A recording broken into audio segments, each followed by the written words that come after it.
Hello everyone, welcome back to my channel. I'm Bill. Today's video is going to be out of the Mythic Heroes book, the Herophant class. So we are going to dive into that class, look at the abilities it gets, that you get to choose from, and really see how that Mythic class is built. It has a big list of tier abilities like any of the other ones that other videos you've watched of this. So let's dive in. The Herophant gains 4 hit points per tier. The classes that find it most useful are usually clerics, druids, and oracles. But inquisitors and paladins might also find it useful. At first level, you get Divine Surge. Then you get a path ability every level, just like any other class. And then you get Divine Vessel at 10th level. Divine Surge. Select one of the following abilities. Once chosen, it can't be changed. Beast Fury. As a swift action, you can expend 1 use of Mythic power to imbue your animal companion cohort, Eidolon, familiar, or bonded mount with some of your Mythic power. As immediate action, that creature can move up to its speed and make an attack with one of its natural weapons. When making this attack, the creature rolls twice and takes the higher result. Any damage dealt by this attack bypasses all damage reduction. A creature affected by this ability can take these actions in addition to any other actions it takes during its turn. Inspired Spell. You can expend 1 use of Mythic power to cast any one divine spell, treating your caster level as 2 levels higher. This spell must be on your divine spell list, or your domain, or your mystery spell list, and must be of a spell level that you can cast using the divine spellcasting class. If you are a spontaneous spellcaster, you don't need to have the spell prepared, nor does it need to be on your list of spells known. Using this ability does not expend a prepared spell or available spell slot. You can apply any meta magic feat you know to this spell, but its total spell slot level must be a slot level you can normally cast. Recalled Blessing. You can expend 1 use of Mythic power to cast any one divine spell without expending a prepared spell or spell slot. If you prepare spells, this spell must be one you prepared today. If you are a spontaneous caster, this spell must be one of your spells known. You can't apply meta magic feats to this spell. If the spell requires saving throw, non-mythic creatures roll twice and take the lower result. If the spell heals damage or requires you to attempt a caster level check to cure an affliction or remove a condition, roll twice and take the higher results. So Inspired Spell and Recall Blessing are the two I would pick from. If there's a way to get both of them, I'd probably take the ability that gave me both of them. Now, Beast Fury would be useful if I had a animal companion. So I'm only putting that aside for the reason that I tend to play clerics more than I play druids. Path ability. Divine Vessel. Divine Vessel at 10th tier, whenever you cast a spell that targets one or more non-mythic creatures, those creatures must roll twice for any saving throws associated with the spell and take the lower result. Whenever you are healed of hit point damage by a spell or effect, you are healed for the maximum possible amount. You also gain damage reduction 10 to epic. Once per round, when you take more than 20 points of damage, after damage reduction is applied, you regain 1 use of Mythic power. Now let's look into the Herophant path abilities. First tier abilities. Alter Channel. If you're in an area of an opponent's channel energy ability and the energy type is the opposite of yours, as an immediate action, you can expend 1 use of Mythic power to transform the opponent's channeled energy to the opposite type. You can cause altered energy to either affect the opponent's kind of targets, undead or living, or change whether it heals or harms, but not both. Channeled energy that has been changed in this way heals or deals half the normal amount of damage. For example, if an evil cleric attempts to channel negative energy to heal undead, you can expend 1 use of Mythic power to convert that to a channel positive energy that either heals the living or harms undead. You must have the channel energy ability to select this ability. I can see that being very useful in the current campaign I'm running. One of the forces that the players are fighting against is an undead army. So if an enemy cleric was healing the undead, you could then go alter channel. Instead, the undead will take half the amount of damage that this would have healed. Bleed Holy Power. If you channel positive energy when an undead creature damages you with a melee attack, you expend 1 use of channel energy as an immediate action to channel energy to deal damage to the undead creatures around you. Alternatively, you may focus this channeled energy so it affects only the undead creature that hits you. If you focus solely on that creature, you are considered 4 levels higher in the class that grants you the channel energy feature when determining its effects.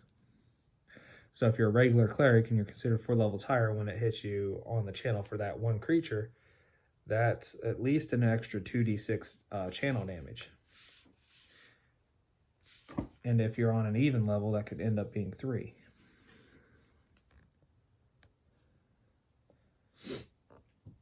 Channel Shockwave. You can expend 1 use of channel energy whenever you score a critical hit against a creature that has an element of alignment opposite to your own.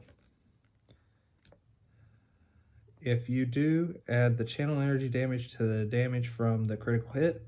This damage is the same type as your channel energy, positive or negative, but damages the target regardless of whether it is living or undead. The target can attempt a will save against your channel energy DC to have this bonus damage. All other effects of your critical hit still apply.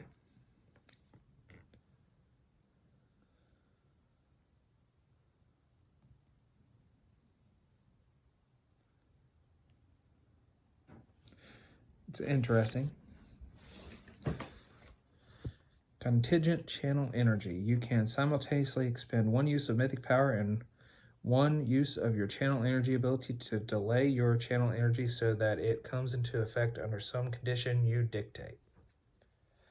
So that can be useful if you wanted to plan ahead as the battle began to channel energy when you, say, take damage or take a hit from an undead, and you know you're going to get up into the melee. You cast that first, and then you go straight into it. This,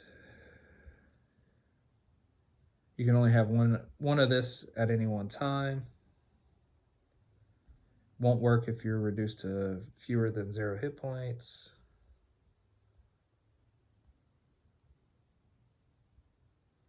And it only triggers based on the condition you set. And it expires in 1 day unless triggered. And then when triggered, it's also gone. So. Divine Continence. Whenever you encounter a creature whose alignment is within 1 step of yours, treat its attitude as 1 step better. If the creature's starting attitude is helpful, you can make request of the creature with a +5 bonus on your diplomacy or intimidate skill checks. Divine Guardian. As a full round action, you can expend 1 use of your mythic power to summon 1 extraplanar creature as if you've been using a summon monster or summon nature's ally spell, with the level of the summoning spell equal to half your tier. Your caster level for this ability is equal to your character level. You can have only 1 creature that has been summoned using this ability at a time. Summoning another creature causes the previous one to disappear. If you expend 2 uses of mythic power, the level of the summoning spell is equal to your tier instead.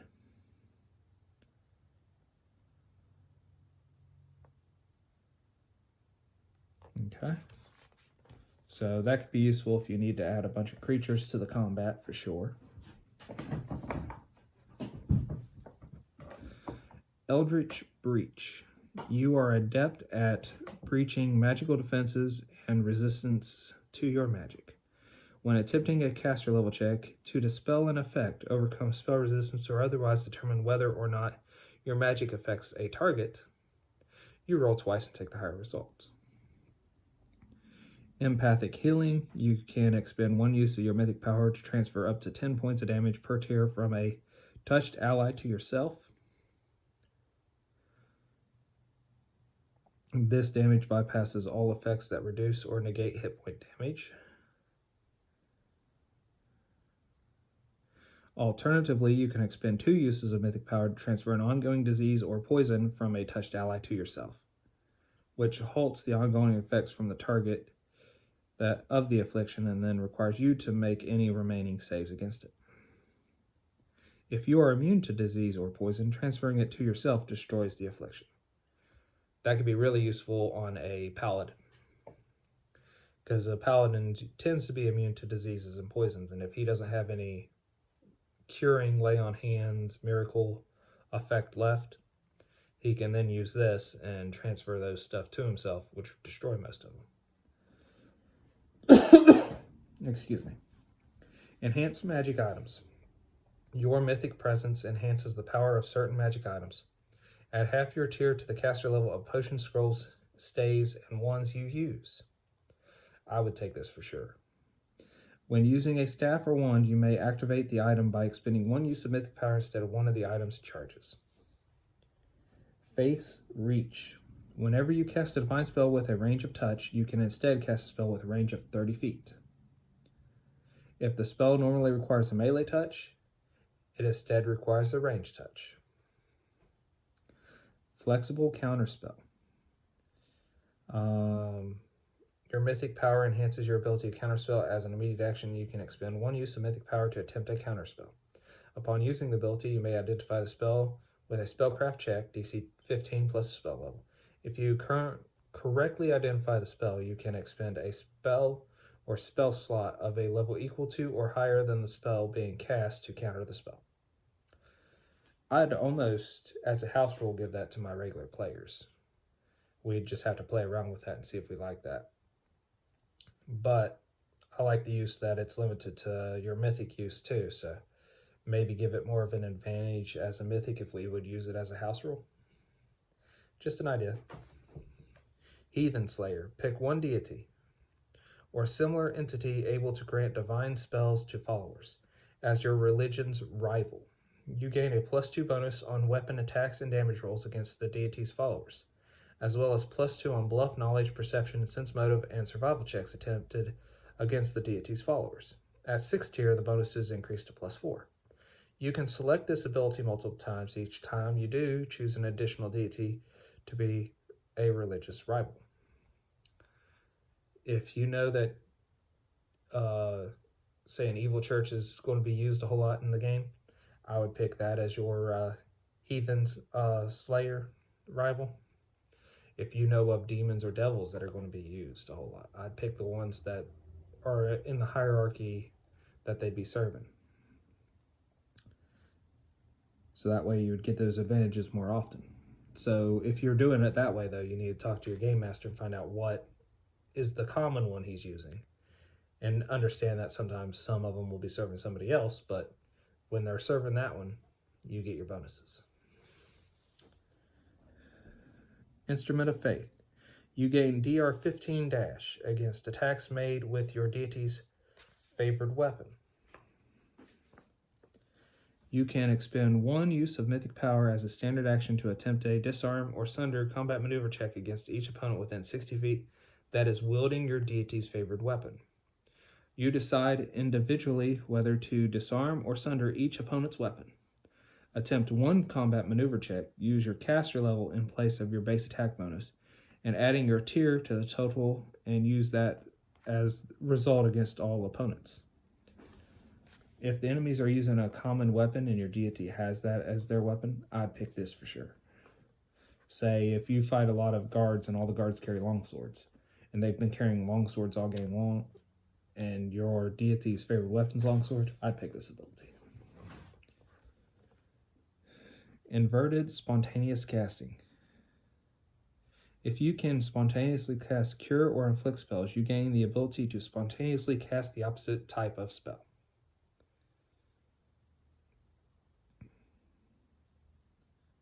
When casting the opposite type of spell, you must use a spell slot that uses at least 1 level higher than that of the spell you want to cast. So it comes with a small cost. Okay, that's reasonable. For example, if you spontaneously cast Cure spells and want to spontaneously cast Inflict Light Wounds, you must expend a second level spell slot. Like I said, that's understandable. It's not going to weaken the maximum damage that the spell does because it's a D8 plus caster level, so maximum damage is D8 plus 5. But you wouldn't have access to the 2D8 version for the second level slot.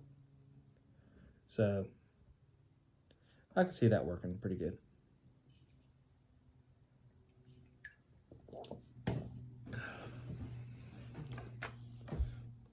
Mighty Summons. Each creature you conjure with any summon spell gains DR 5 to Epic for the duration of the summoning. If you cast a summon spell to summon more than one creature, you summon one additional creature of the same type. If you cast a summoning spell to summon just one creature, you can expend one use of Mythic power to give it the Agile or Savage Mythic Simple template for the duration of the summoning. That is very useful. I definitely take that one. Mythic Companion. Select one animal companion cohort, Eidolon, familiar, or bonded mount. That creature can use the Surge ability a number of times per day equal to your tier. Its Surge ability uses the same bonus die type as you do when you use your Surge ability. Mythic Domain. I take this because I tend to favor clerics. When determining the effects of your domain's granted powers, you're considered 4 levels higher. This increases the effects of the powers you have access to, but does not grant you powers at a lower level than normal. Once per day, you can expend one use of Mythic power as a standard action to regain the use of all of your domain granted powers as if you had rested for 8 hours. If you're an oracle, all aspects of this ability apply to your revelations instead of domain granted powers. You must have a domain class feature or mystery class feature to select this ability. Mythic Wild Shape. Choose one form you can take using Wild Shape. Using Wild Shape to take this form doesn't count against your daily use of Wild Shape. I have a player that likes to play shifter characters. This would be very good for his shifter type characters. You can select this ability multiple times. Each time you select it, choose another form to not count against your daily use of Wild Shape. You must have Wild Shape class feature to select this ability.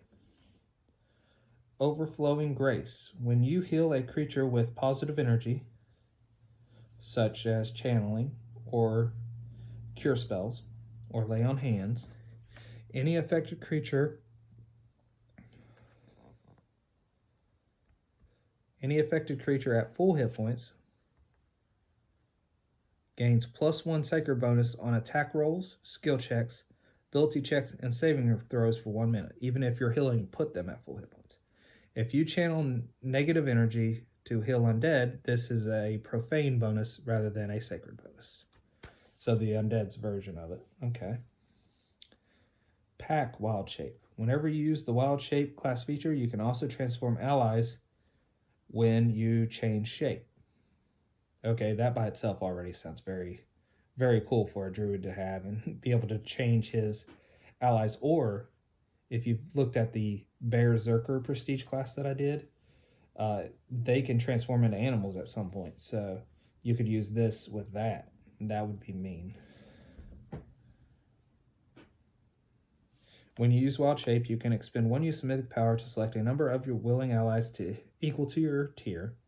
These allies take the same animal form as you do, with the same abilities as yours. Divide the duration of that use of Wild Shape evenly, rounded down, among yourself and the affected allies. The transformation ends for everyone when you return to your normal form, or use Wild Shape again. An ally can end its own transformation early as a standard action without affecting the duration for you or the other allies. You must have the Wild Shape class feature to select this ability. Plant Bringer. All plants within 1 mile radius of you grow at double their normal rate and don't suffer from any disease or maladies. Furthermore, allied plant creatures within 30 feet of you gain fast healing equal to your tier. If you use Plant Shape or Wild Shape, to take the form of a plant. You gain this fast healing in plant form. Now that's cool. I'd take that as a druid. Or as a plant domain cleric. Relentless healing. You can restore life to the recently dead. If a creature has died within 1 round, as a free action, you can expend 1 use of mythic power to apply healing magic to that creature. This healing can be from a spell or effect you cause, or from a magic item you wield. If the healing brings the creature's hit points above the threshold for death, it comes back to life and stabilizes at its new hit point total. Otherwise, it remains dead. Alternatively, you can expend 2 uses of mythic power on a dead creature that would have the ability to magically heal itself if it were alive, such as a dead cleric with prepared Cure Light Wound spell, in order to trigger the most powerful healing magic it knows or have prepared. If this brings the creature's hit points above its death threshold, it returns to life. That can be very useful. I'd definitely take that. Sustained by faith. You require no food, water, or sleep. If you have the abilities or class features that require rest before they can be regained, you can choose to regain them once per day by spending 1 hour in uninterrupted meditation. If you are 3rd tier or higher, you can expend 1 use of mythic power in order to also not need to breathe for 24 hours. That's badass. Not sure I'd take it based on my other options, but that is still pretty good. Symbol of the Holy. As a standard action, you can create a wooden holy symbol dedicated to your deity. If it ever leaves your possession, it fades away after 1 hour. Whenever you use this holy symbol as a divine focus when casting a spell, you don't need to have any other material component unless the component costs more than 50 gold pieces per tier you possess. That can be useful. The problem is, though, most of the better spells as you gain levels cost the thousands of gold pieces, like for the raised dead spells and such. Tongue of the land. Animals, elementals, fae, and plants are magically able to understand you when you speak Druidic, as if you were using speak with animals or tongues. If speaking to creatures of different types at the same time, you can allow all of them to understand you or speak understandably to just one type at a time. For example, if speaking to a group of animals and fae, you can make yourself understandable to all of them, or just the animals, or just the fae. That could be useful on a druid use, but I don't know that I'd take that much. Speaking with animals always has kind of a weird feeling, because how much does the animal actually know of what's going on? Yes, it might have saw something go by, but does it understand that that's the threat? Does it understand that that's what you're after? Is there something else going on? There's always a bunch of issues. Like, you can ask inanimate objects if things will pass by. How much does an object actually know? So there's always questions with that spell, and I'm like, So, Water of Life. Any potions you consume have the maximum effect. I definitely take this. As if they were created using the maximized spell feat. You can quickly create a temporary potion by casting a spell into a pint of water. The spell must be a valid choice for the brew potion feat and have a spell level no higher than your tier. The target liquid becomes a potion of that spell. If not consumed, the temporary potion reverts to normal water within 1 hour per tier. Okay, so that's the last of the first tier abilities. We have the 3rd tier abilities next. Abundant Healing. When you use a spell or class ability to heal creatures' hit points, you can apply excess healing over the target's full hit points to one ally adjacent to you. You can continue to apply the excess healing to other adjacent allies until no injured allies are adjacent or you run out of the excess healing. For example, if you could cure 40 points of damage with your Cure Critical Wounds spell and the target has taken only 20 points of damage, you can apply the remaining 20 points of healing to an adjacent ally. if the second ally has taken 15 points of damage, and you can apply the remaining 5 points of healing to another adjacent ally. I'd definitely take that. Alignment Insight. You can automatically detect the alignment of any outsider you can see. That can be useful, very useful. This ability doesn't function if the creature is magically disguised or has been polymorphed into a different shape. You can automatically detect the alignment of any creature you see casting a divine spell. If that creature worships a deity, you also learn its deity. Spells and effects that mask a creature's alignment prevent the use of this ability. Whether you cast a spell that affects a creature differently based on their alignment, you may have the spell treat creatures of one particular alignment as an alignment one step away from that alignment. For example, when casting Holy Smite, you could treat all lawful neutral creatures as lawful good or lawful evil, all chaotic neutral creatures as chaotic good or chaotic evil, or all neutral creatures as neutral good or neutral evil. So that could be useful. I'm not saying I'd take that one though. Animal Friend. If you have Wild Empathy ability, you can use it as a free action once per round. If you don't have that ability, you can instead attempt a diplomacy check with a -8 penalty to improve the attitude of the animal if they were intelligent creatures. Add your tier to Wild Empathy or Diplomacy checks to influence animals. Blessed Companion. Select one animal companion, Eidolon, Familiar, or Bonded Mount. It gains DR5 to Epic. It can be taken a second time at 6th tier or higher, and a third time at 9th tier or higher. Each additional time it's taken, the DR increases by 5. Divine Meta Mastery. As a swift action, you can expend one use of Mythic Power and pick any one meta magic feat you know that increases the slot level of the spell by 0 levels or 1 level. For the next 10 rounds, you can apply this meta magic feat to any divine spell you cast without increasing the spell slot used or casting time. You can also use this ability on a divine spell cast from a scroll, staff, or wand. You can't have more than one use of this ability active at a time. If you use it again, the previous ones don't work or stop. You can select this ability more than once. The maximum spell slot level increases each time you take it, so it maxes out at 4. Divine Potency. Choose one of your divine spellcasting classes. You gain 4 bonus first level divine spell slots for that class. This doesn't change your number of spells known. You can select this ability more than once. If you choose it a second time, you gain 4 bonus second level spells.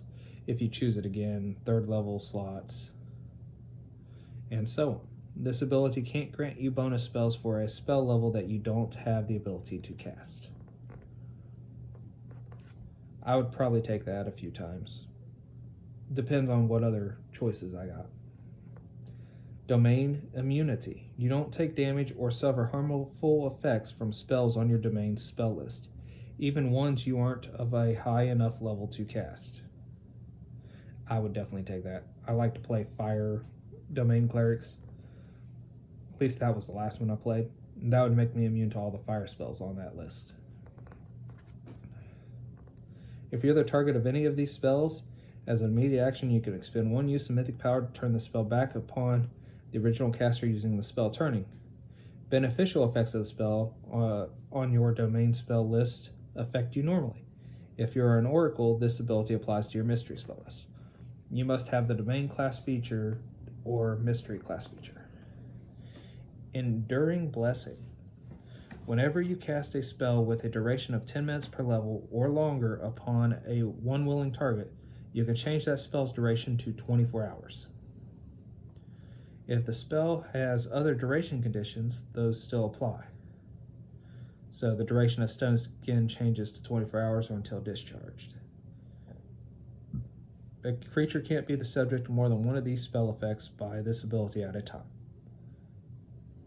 You can select this ability a second time at 6th tier or higher. The second time you select it, you can use it on spells with the duration of 1 minute per level or longer.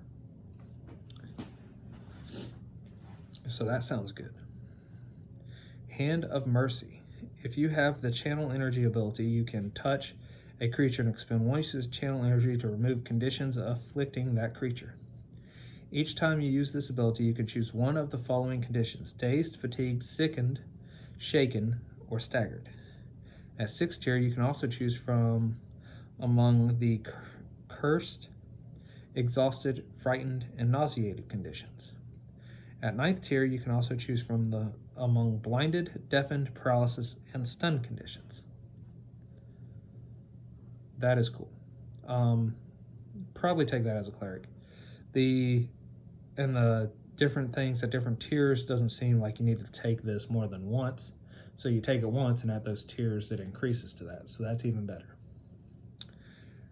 Hurling Vengeance. Whenever you are wielding your deity's favored weapon or your paladin bonded weapon, you can throw it as if it had a returning and throwing weapon special abilities. There's a lot of situations that becomes useful. If using a paladin bonded weapon, it retains its bonded abilities when thrown this way. By expending 1 use of mythic power as part of the full attack, the weapon returns to you immediately after each time you throw it, instead of just before your next turn, allowing you to make your full number of attacks that round. That's cool. That's very cool. Life Current. You are more attuned to the source of life or unlife and better able to access its power.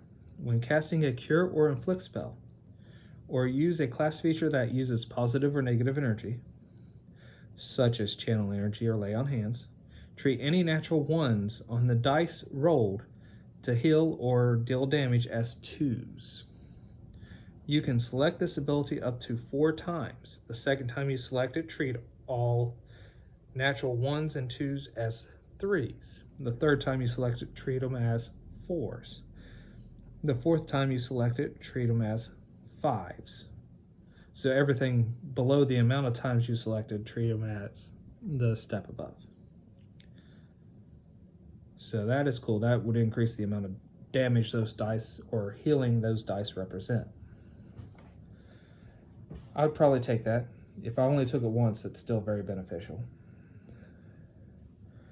6th tier Herophant Path abilities. So this would be the last, I believe, of the Herophant Path abilities. Yep. We got 5 of them here. Arcane Knowledge. You can use Divine Power to cast a small number of arcane spells. Choose 3 first level spells from the Sorcerer Wizard spell list, or 3 first level spells from the Bard spell list. You can add those spells to your list of spells that you can prepare each day. You could select this ability up to 3 times. Each time you select it, you choose 3 more spells from the same class's spell list, and the highest spell level you can select from increases by 1. So 2nd level spells the second time you take it, 3rd level spells the 3rd time you take it. I wouldn't probably waste my time on that one, because by the time you're taking that, unless your mythic ranks are exceeding your class levels by a lot, the arcane spells wouldn't be that great for you, especially if you pick a few actual combat divine spells. Conduit of Divine Will. Your mythic nature is directly connected to the divine. As a standard action, you can expend 1 use of mythic power to use channel energy. Use lay on hands or cast any 1 spell from your domain spell list. Whenever you use this ability, you also gain spell resistance equal to 10 plus your tier plus 4 sacred bonus or profane bonus if you're evil to your AC for a number of rounds equal to your tier. So spell resistance is 10 plus your tier. In addition to that, you gain a plus 4 sacred or profane bonus to your AC. That can be okay. Overcome Curse. You are immune to curse effects. For example, Bestow Curse has no effect on you, and you can handle, carry, and discard cursed magic item without harm. If a cursed item has a useful function and a cursed effect, such as Armor of Arrow Attraction, or drawback, such as the Mace of Blood, you are immune to the cursed effect and the drawback. You can still use its other abilities. If a cursed item works normally for a period of time before the curse triggers, such as Gauntlets of Fumbling, the item stops working for you when the curse would normally trigger. If you're an oracle, you can ignore the negative effects of your oracle's curse. So that can be useful. I'm not going to say I'd take that right away unless I'm seeing a lot of cursed items in a game. Servant of Balance. Whenever a critical hit is confirmed against you, the attack deals normal damage instead of critical damage. Other effects that trigger on a successful critical hit, such as blinding critical feat, the fire damage from a critical hit with a flame-bursting weapon, or the effect of a vorpal weapon, still all affect you normally. So that's useful, but not greatly useful. Undying Healer. Whenever you fall unconscious, a ghostly image of you manifests from out of your body. Even though you're unconscious, you control this image.